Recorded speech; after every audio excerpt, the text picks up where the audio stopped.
Hello, my girlfriend said. I care about you, but only as a friend. I calmly replied, friends don't pay the bills.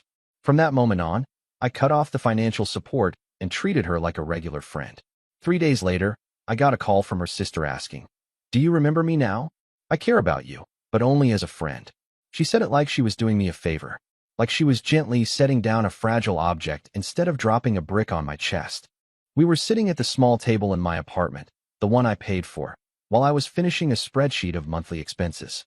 Rent, utilities, groceries, her phone bill, the gym membership she needed for mental health. All of it was highlighted in neat rows. I remember thinking it was ironic how organized everything looked right before it all fell apart. I'm Alex, 29M. She's Nora, 26F. We've been together a little over a year. Or, apparently we hadn't been, and I was the last one to know. She crossed her arms and sighed, already annoyed that I wasn't responding fast enough. Why are you staring at me like that? I'm being honest. Isn't that what you want? I asked her what that meant. Friend how? She rolled her eyes. Don't be dramatic. I just mean I'm not in love the way you are. You're more like emotional support. Stable. Safe. I nodded slowly, looked back at my laptop, and said the sentence that apparently rewrote the next week of my life. Okay, but friends don't cover expenses. She laughed. Actually laughed. Wow, so you're going to punish me because I'm honest? I'm not punishing you, I said. I'm adjusting. She scoffed and stood up, grabbed her bag, and told me I was being petty, insecure, and transactional. Said I was proving she was right about me. Then she added, almost casually, you'll cool off. You always do. That was the moment.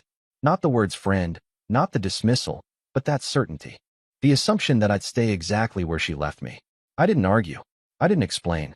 I just closed my laptop. That night, I canceled every auto payment connected to her name. Rent contribution, phone, streaming services, even the grocery card I'd added her to. I treated her like exactly what she said we were. Friends. 3 days later, my phone rang with a number I didn't recognize. When I answered, a woman's voice said, hey, do you still remember me? It was her sister. Her sister's name lit up my screen a second later, like she wanted to make sure I knew exactly who was calling.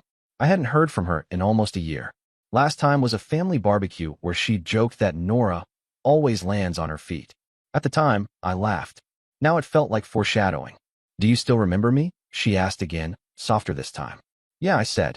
I remember. There was a pause. Then, she's kind of losing it. That tracked. Apparently, the first night I cut everything off, Nora thought it was a bluff. She told her sister I was being dramatic and would come crawling back once I realized how lonely it was without her. According to her, I just needed space to process my feelings like a good, predictable boyfriend. Day 2, her card declined at a cafe. She texted me angry, not worried. Did you seriously remove me from the account? I replied, friends don't share finances. She left me on read for 8 hours. By day 3, reality set in. Her sister told me Nora hadn't gone to work. She stayed in bed scrolling, refreshing her phone, checking her banking app like it was broken. She kept saying the same thing over and over. He wouldn't actually do this. He knows I need him. That sentence hit harder than any insult Nora ever threw at me. I asked her sister why she was calling me. Another pause. Longer this time. Because she won't call you directly, she said. She says you're being cruel, and she refuses to beg. But she's freaking out. I almost laughed at that. Almost. Instead, I asked, so what do you want? She hesitated. Honestly, I want to know if you're serious. Like, actually done supporting her. I looked around my apartment. Quiet. Clean. Exactly how I left it. No chaos. No attitude. No constant feeling of being tolerated instead of wanted. Yeah, I said. I'm serious. Her sister exhaled slowly, like she'd just gotten confirmation of something she already suspected. Okay, she said. Then I should probably tell you something. Because Nora thinks she still has leverage. That was the first time since the breakup I felt genuinely curious again. And uneasy. Leverage. I repeated. Her sister hesitated like she was deciding how much damage she was about to cause. She thinks you won't actually walk away because, well, you always paid. You always fixed things. She built her life assuming you'd keep doing that. That stung more than I expected. Not because it was surprising, but because it was accurate. Her sister continued. She told me you'd calm down once you realized how much she added to your life. I almost laughed. What she added was noise. She's been telling everyone you're being controlling, her sister said. That you're trying to scare her into staying in love with you. I didn't interrupt. I just listened. She also thinks, her sister lowered her voice, that if she waits long enough, you'll offer to help again. Maybe not everything. Just enough. That was the moment something inside me went cold and quiet. I thought about the groceries I paid for while she complained about my taste. The rent I covered while she called my apartment temporary. The nights I stayed up reassuring her while she scrolled through other people's lives on her phone, half listening. She said you wouldn't last a week without hearing from her, her sister added. She told me that yesterday. I looked at the calendar on my wall. It had been 5 days. I'm not helping, I said. Not financially. Not emotionally. Not anymore. Her sister didn't sound surprised. If anything, she sounded relieved. Okay, she said. Then I should warn you. She's getting mean. Apparently, when the panic didn't work, Nora shifted gears. She started telling people I was unstable, that I'd been holding money over her head the whole relationship, that she'd been afraid to leave me. She's telling mutual friends you were obsessed, her sister said, that you're punishing her for rejecting you. I leaned back in my chair and stared at the ceiling. She rejected a boyfriend, I said. Not an ATM. Her sister went quiet. Then she said something unexpected. For what it's worth, I never liked how she talked to you. That surprised me more than everything else combined. Before hanging up, she added, just be careful. She doesn't like losing control. After the call, my phone buzzed again. A text from Nora. We need to talk. You're taking this too far. I didn't reply. An hour later, another message popped up. I said I cared about you. I stared at the screen, then finally typed back. Friends don't make demands. And that's when she snapped. She didn't snap loudly. She snapped strategically. The next morning, I woke up to 3 missed calls and a voicemail that started calm and ended sharp. Nora's voice had that familiar edge, the one she used when she wasn't getting her way but still thought she could. Alex, this is ridiculous. You're acting like I cheated on you or something. I was honest. That should count for something. Call me back so we can fix this like adults. Fix this. As if the problem was a misunderstanding instead of a revelation. I didn't call back. By noon, mutual friends started texting. Not asking how I was, just probing. Hey man, what's going on with you and Nora? She seems really hurt. She says you just cut her off without warning. That last one almost made me laugh. Without warning. I thought about the months of warning signs I ignored. The way she'd say, I'm just not emotional like you, whenever I asked for reassurance. The way she'd joke that I was basically her husband already, whenever a bill came up. I replied to no one. That afternoon, she showed up at my apartment. No text. No heads up. Just pounding on the door like she still belonged there. When I opened it, she walked past me like it was automatic. Sat on the couch. Crossed her legs. Looked around. So, she said, you really did it. Yes, I said. She frowned. You're being dramatic. I'm being consistent. That annoyed her. She hated when I stayed calm. You can't just withdraw support because I don't feel the same way, she snapped. That's manipulative. I leaned against the counter. I didn't withdraw support. I stopped pretending we were something we're not. She stared at me, like she was waiting for me to soften. When I didn't, her tone changed. Do you have any idea how hard things are for me right now? I nodded. I do. And that's not my responsibility anymore. That's when she said the thing she thought would end it. So what? You're just going to abandon me? I looked her dead in the eye and said, friends don't abandon each other.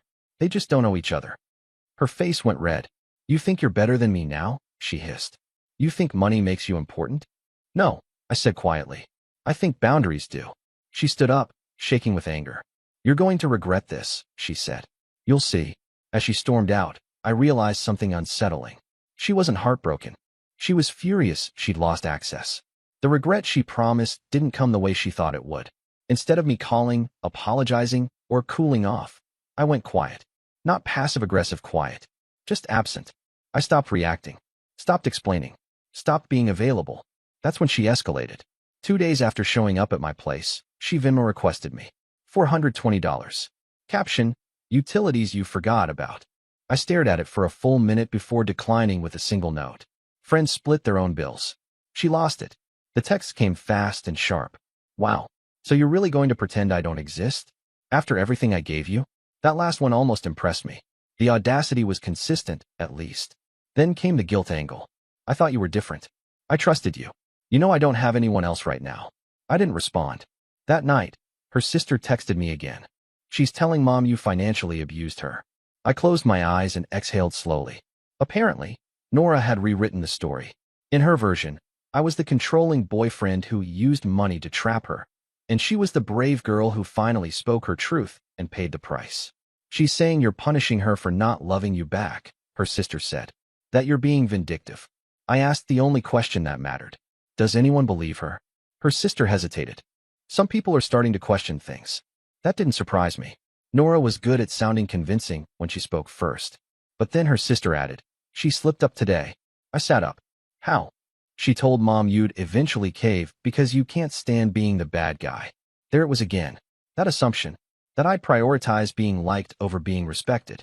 The next morning, I got a message from an unfamiliar number. Hey, this is Mark. We met at Nora's birthday. She's not doing well. Maybe you should reach out.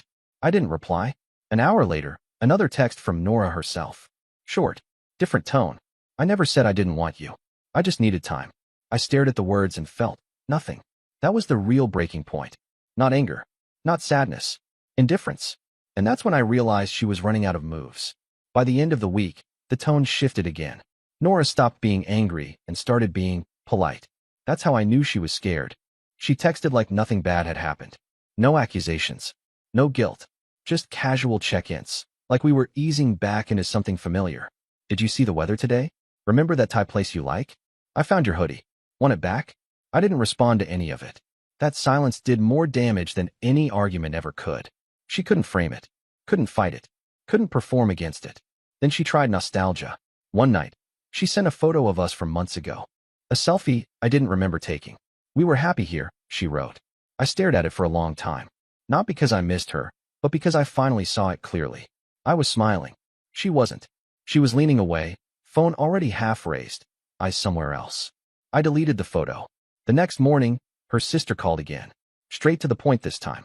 She's trying to move back in with Mom, she said. Mom said no. That explained the panic. She thought she could stay with a friend, her sister continued. Turns out, no one actually offered.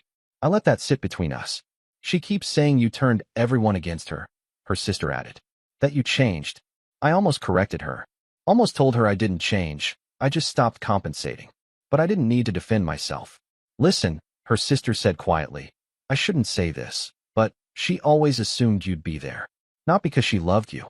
Because you made things easier. That sentence hit like a clean cut. Later that day, Nora finally dropped the mask. Can we just reset? She texted. I don't need everything. I just need help until I get back on my feet. There it was. Not us. Not feelings. Not love. Help. I typed one sentence, then deleted it. Typed another. Deleted that too. What I finally sent was simple. You said you cared about me as a friend. This is what that looks like. She didn't reply. 30 minutes later, my phone rang. Unknown number. I didn't answer. But I had a feeling the next call wouldn't be from her. And I was right. The next call came from her mother. I almost didn't answer. But curiosity got the better of me. Alex, she said, using that careful, measured tone adults use when they think they're about to reason with a child. I think there's been a misunderstanding. There hadn't been. She explained that Nora was under a lot of stress, that she'd spoken emotionally, and that cutting her off so suddenly was extreme. She said relationships weren't transactional and that real care didn't disappear overnight. I listened, didn't interrupt. Let her finish. When she paused, I said, I agree. Real care doesn't disappear overnight. It fades when it's one-sided. Silence. She told me you're punishing her, her mom said finally. I'm respecting what she told me, I replied. She said she cared about me as a friend. I adjusted accordingly. That answer clearly wasn't in the script. Well, she said, tightening her voice, friends don't abandon people when they're struggling. I exhaled slowly. Friends don't rely on one person to carry their entire adult life either. That ended the call. After that, Nora stopped pretending. She sent one long message at 2:17 a.m., paragraphs this time. No anger. No flirting. Just desperation dressed up as honesty. She wrote that she hadn't meant it the way it came out. That she was confused. That she'd taken me for granted because I was always there. That she never thought I'd actually leave. That line stuck with me. I never thought you'd actually leave. Not I love you. Not I miss you. Not I was wrong. Just surprise. I didn't reply. The next morning, her sister texted me again. She packed up her stuff from your place, she said. She keeps saying you blindsided her. I looked around my apartment. It felt lighter. Quieter. Like something heavy had finally been removed. That's not what blindsided means, I said. Her sister sent one last message. For what it's worth, I think this is the first time anyone's ever said no to her. I put my phone down and realized something unsettling but freeing. This wasn't a breakup to her. It was a power outage, and she was still waiting for me to turn the lights back on. The silence after that lasted almost a full day. No texts, no calls, no third parties reaching out on her behalf. That was new. I just started to believe it was over when my phone buzzed again. This time with a message that made my stomach tighten before I even opened it. I'm outside. I checked the time. 9:43 p.m. I didn't reply. A minute later, another text. Please don't ignore me. I just need 5 minutes. I waited, counted to 60. Then I went to the door and looked through the peephole. She looked smaller than I remembered. Not physically, just deflated. Hoodie 2 sizes too big. Hair pulled back like she hadn't bothered fixing it. She was holding a tote bag like a shield. I opened the door, but didn't invite her in. She looked up like she'd been holding her breath. Thank you, she said quickly. I won't take long. I didn't respond. She started talking immediately, like if she paused I'd shut the door. I didn't think you'd actually do this, she said. I mean, I knew you were upset, but you've always been steady. You don't just walk away. There it was again. The myth of me she'd built. I wasn't trying to hurt you, she added. I just needed space. I thought you'd understand. I did understand, I said. That's why I stepped back. She frowned. Not like this. What did you expect? I asked. She hesitated. Then, honestly, she said it. I thought you'd fight for me. That was it. That was the sentence. Not choose me. Not care about me. Fight. I nodded slowly. I already did. For a year. You just didn't notice because it was quiet. Her eyes filled, but I didn't move. I don't have anywhere to go, she said finally. I just need a little help until I figure things out. I met her gaze. Calm. Grounded. You told me who I was to you, I said. I believed you. She opened her mouth like she wanted to argue. Then she closed it. For the first time since this started, she looked like she understood something had shifted permanently. I stepped back and gently closed the door. And I didn't feel guilty. I felt done. I thought that would be the end of it. I was wrong. The next 2 days were quiet in the way that feels staged, like the calm before someone tries one last move. No messages from Nora. No calls from family. Nothing from mutual friends. Then, late on the third day, my phone buzzed with a name I hadn't seen in years. Her dad. I almost laughed. Almost. I answered. Alex, he said, skipping any pleasantries. I'll be direct. Nora is struggling, and I think you're being unnecessarily rigid. Rigid. That was the word they always used when they couldn't say you're not doing what we want. She made a mistake, he continued. People say things they don't mean. You don't dismantle a relationship over one sentence. I stayed quiet long enough that he had to check if I was still there. She didn't lose a relationship, I said finally. She clarified it. He sighed. You know she relied on you. Yes, I said. That was the problem. That stopped him. She assumed you'd always be there, he said slowly. I know. And now she's learning otherwise, he added, like it was an accusation. No, I said. She's learning consequences. The call ended shortly after that. An hour later, Nora texted me one last time. No manipulation. No anger. Just a single line. I didn't think saying the truth would cost me everything. I stared at it for a long time. Then I replied. The truth didn't cost you anything. The assumptions did. She didn't respond. That night, I slept better than I had in months. The next morning, I woke up to silence. Not the tense kind. Not the waiting kind. The kind that feels earned. I made coffee. Paid my bills. Went to work. And for the first time, I wasn't carrying someone who never planned on carrying me back. A week later, I ran into a mutual friend at the grocery store. He looked uncomfortable the moment he saw me, like he'd been preloaded with a narrative and didn't know which version of me he was supposed to get. She's telling people you abandoned her, he said quietly. That you shut her out when she was vulnerable. I nodded. That sounds like her. He hesitated. For what it's worth, once people started asking questions, her story didn't hold up. That was the final confirmation I didn't know I needed. Apparently, when the dust settled, the details mattered. The rent I paid. The bills in my name. The way she'd already been calling me more like a friend before I ever pulled back. Once people lined up timelines instead of emotions, things got quiet on her side. No dramatic goodbye post. No vague quotes about healing. No victory lap. Just silence. 2 nights later, I got one final message from her sister. She's moving cities, she wrote. Fresh start, she says. I wished her well through the sister, and meant it.